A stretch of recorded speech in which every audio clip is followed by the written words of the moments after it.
আসসালামু আলাইকুম। প্রশ্নটি করেছেন অমুসলিম বোন ভান্দানা। তিনি জানতে চেয়েছেন, আমি এই ধরনের নতুন অল্প জ্ঞান আছে, তাই একটা মূল প্রশ্ন করলাম। যদি ৬০০০ আয়াতের মধ্যে ১০০০ আয়াত বিজ্ঞান নিয়ে বলে থাকে, তাহলে কোরআন থেকে আসলে আমরা কি পেয়েছি? বোন খুব সুন্দর প্রশ্ন করলেন যে কোরআনে ৬০০০-এর বেশি আয়াত আছে আর ১০০০-এর বেশি আয়াত বিজ্ঞান নিয়ে বলছে, তাহলে কোরআন থেকে কি পেয়েছি?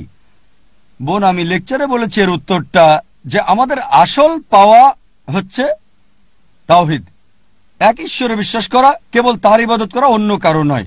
আর আমি বলেছি যে এই কোরআন বিজ্ঞানের বই না, SCIENCE, এটা হচ্ছে নিদর্শনের বই, SIGNS এটা আয়াতের বই।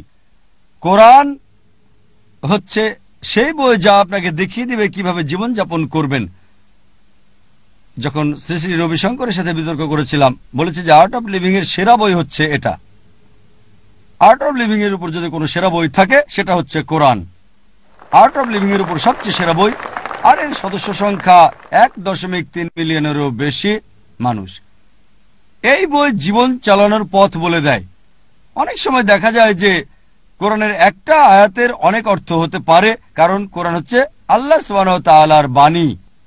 একইভাবে এই ১০০০ আয়াত যেগুলো বিজ্ঞান নিয়ে বলছে, এর মানে এই না যে শুধু বিজ্ঞানের কথাই বলছে, অন্যান্য বিষয়ের উপরও এটা কথা বলেছে।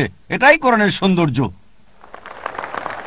যখন কোনো সাধারণ মানুষ পড়ে সে বুঝতে পারে, আবার যখন বিজ্ঞানের জ্ঞান সম্পন্ন কেউ পড়ে সে ভিন্ন আঙ্গিকে দেখে, দুজনের কাছে বোধগম্য।